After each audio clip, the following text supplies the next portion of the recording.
नेपालको एउटा शान्त गाउँमा अचानक एउटा ठुलो प्रशासनिक परिवर्तन आउँछ।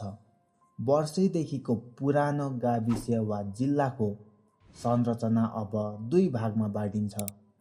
एउटा भाग अत्याधुनिक नगरपालिका बन्छ भने अर्को गाउँपालिकामै सीमित रहन्छ। स्थायीहरू नयाँ नक्सा हेर्दै अल्लमल्लमा छन्। यो केवल कालो अक्षरको नाम परिवर्तन मात्र होइन, उनीहरूको स्कुल, अस्पताल, कर र विकासका योजनाहरू नै अब नयाँ ढङ्गले चल्न थाल्छन्। तर यो विभाजनको वास्तविक रहस्य के हो त? यो सङ्घीयताको सुरुवात हो, जसले शक्तिलाई केन्द्रबाट गाउँदेखि सहरसम्म फैलाउँछ। सफलता ल्याउँछ कि झगडा र असमानता? आज हामी नेपालको स्थानीय शासन प्रणालीको यो रोचक कथाको बारेमा बुझ्नेछौँ। नेपालको वर्तमान शासन प्रणाली विकेन्द्रीकृत सङ्घीयताको एउटा बलियो अभ्यास हो। विक्रमसम्म 2072 को संविधानले शक्ति र अधिकारलाई केन्द्रबाट विकेन्द्रीकृत गर्दै जनताको घर दैलोसम्म पुर्याउने नयाँ मार्गचित्र कोरियो। आज नेपालको प्रशासनिक स्वरूप यसरी बाँडिएको छ।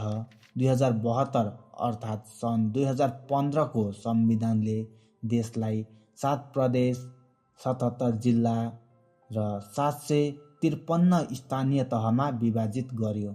यी स्थानीय तहहरूमा 6 महानगरपालिका, 11 उपमहानगरपालिका, 276 नगरपालिका र 460 गाउँपालिका छन्। शक्तिको वास्तविक अभ्यास भने 6743 वडाहरू मार्फत हुन्छ, जहाँबाट नागरिकहरूले प्रत्यक्ष सरकारी सेवा प्राप्त गर्छन्। उदाहरणका लागि सर्लाही जिल्लामा 20 स्थानीय तह, 11 नगरपालिका र 9 गाउँपालिका। पूर्वी रुकुममा मात्र 3 गाउँपालिका, काठमाडौँ र भक्तपुर जस्ता जिल्लामा गाउँपालिका शून्य छन्।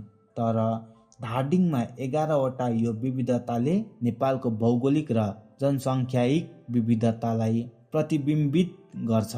हिमालदेखि तराईसम्म, सानादेखि ठुला जनसङ्ख्यासम्म, जनआन्दोलनदेखि संविधानसम्मको रूपान्तरण।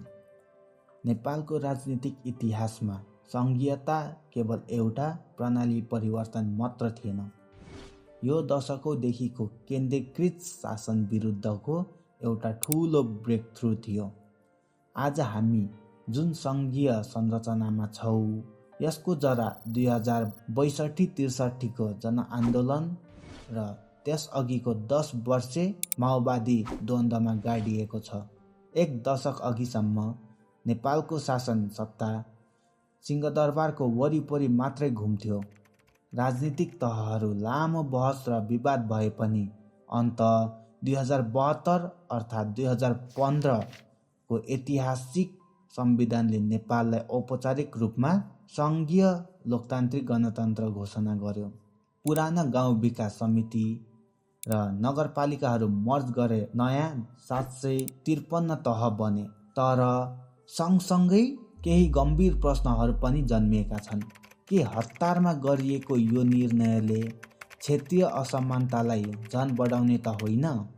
के यो प्रणालीको जरा जनस्तरसम्म गहिरो गरी गाडिएको छ कि यो केवल राजनीतिक सम्झौता मात्र हो? नगरपालिकाहरूको वर्गीकरण र द्वन्द्व।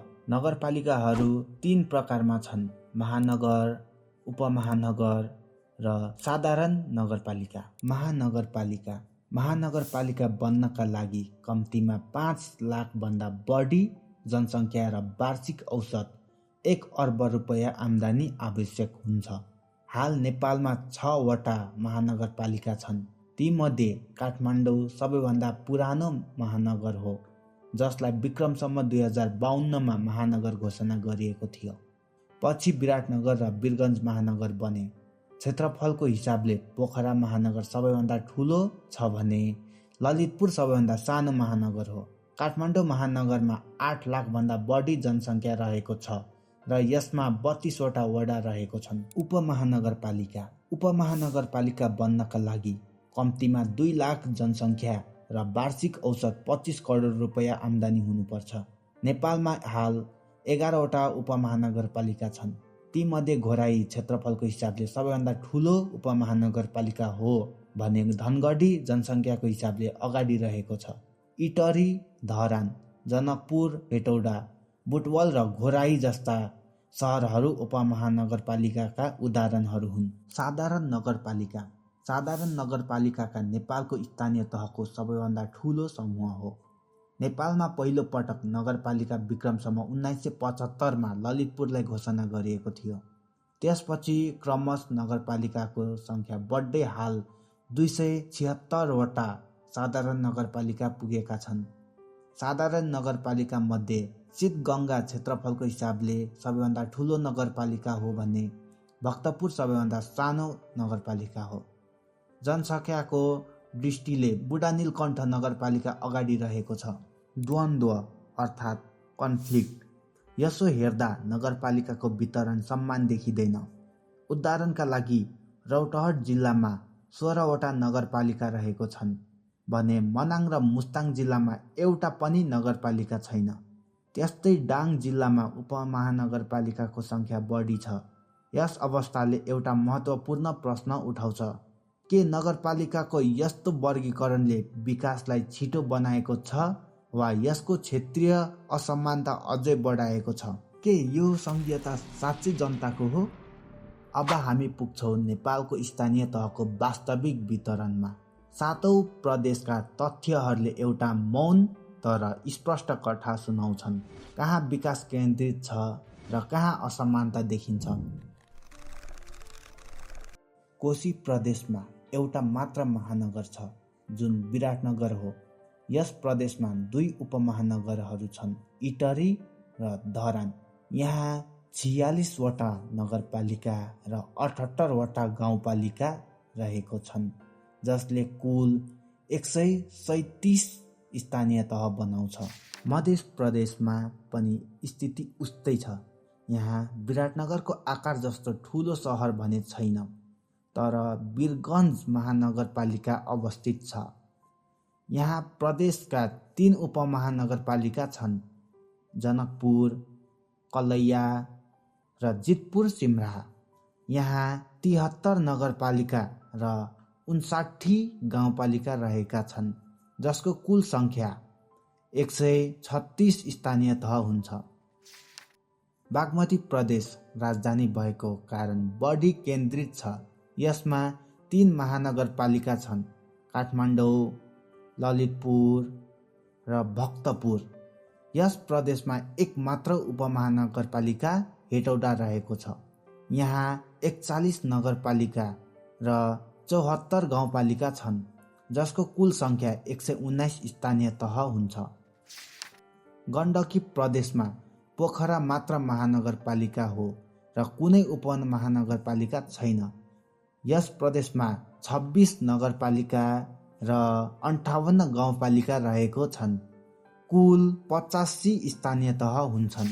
लुम्बिनी प्रदेशमा कुनै महानगरपालिका छैन, तर यहाँ 4 उपमहानगरपालिकाहरू छन्, तुलसीपुर, घोराई, बुटवल र नेपालगञ्ज।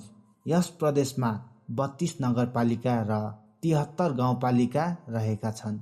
कुल 109 स्थानीय तह हुन्छन्। कर्णाली प्रदेशमा त अझ भिन्न स्थिति देखिन्छ।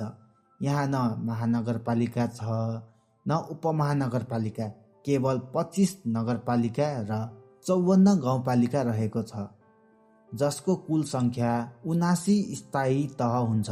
पहाड र हिमालले यहाँको जीवन चुनौतीपूर्ण बनाएको छ।